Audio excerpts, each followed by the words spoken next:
السلام علیکم۔ آج ہم سورۃ رعد کی آیت نمبر 38، 39 اور 40 آیہ کا مطالعہ کرتے ہیں۔ اعوذ باللہ من الشیطان الرجیم، بسم اللہ الرحمن الرحیم۔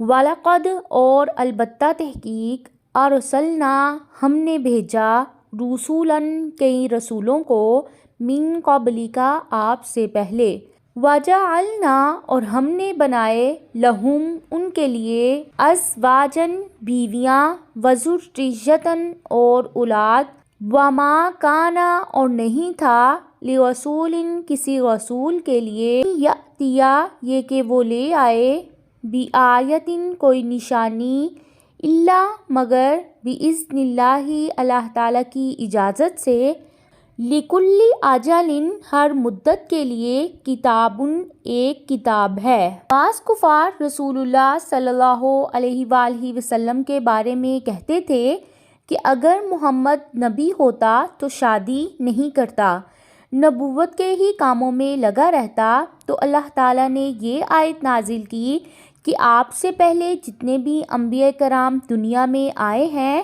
انہوں نے شادیاں بھی کی ہیں، ان کی اولاد بھی تھی، ہم نے کسی فرشتے کو کبھی بھی نبی بنا کر نہیں بھیجا ہے۔ اللہ تعالیٰ کے رسول اس کی مرضی کے بغیر کوئی بھی نشانی نہیں لا سکتے تھے۔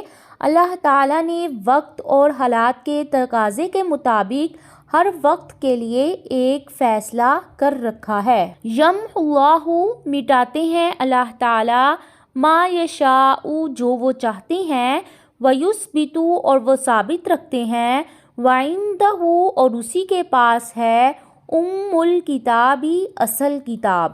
اللہ تعالیٰ لوح محفوظ سے جو چاہتے ہیں مٹاتے ہیں، اور جس حکم اور فیصلے کو چاہتے ہیں باقی رکھتے ہیں۔ اللہ تعالیٰ نے جو تقدیر لکھ رکھی ہے اس کو چاہے تو مٹا دیں، چاہے تو قائم رکھیں۔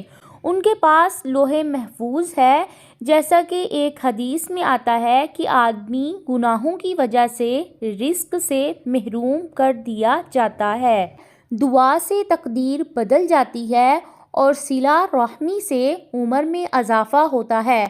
حضرت عمر سے منقول ہے کہ وہ دوران طواف روتے ہوئے یہ دعا پڑھتے تھے، اے اللہ اگر تو نے مجھ پر بدبختی اور گناہ لکھا ہے اسے مٹا دے، اس لیے کہ تو جو چاہے مٹا دے اور جو چاہے باقی رکھے، تیرے ہی پاس لوح محفوظ ہے، بس تو بدبختی کو سعادت اور مغفرت سے بدل دے۔ وَإِمَّا اور اگر، نُرِيَنَّكَ ہم دکھائیں آپ کو، بعض الذی وہ جس کا، نعدہم ہم وعدہ کرتے ہیں ان سے، او نتوفینک یا ہم فوت کر لیں آپ کو، فإنما تو بے شک، علیک آپ کے ذمہ ہے، البلاغ پہنچانا، وعلینا اور ہمارے ذمہ ہے، الحساب حساب لینا۔ کریم صلی اللہ علیہ وآلہ وسلم کو اس آیت میں تسلی دی جا رہی ہے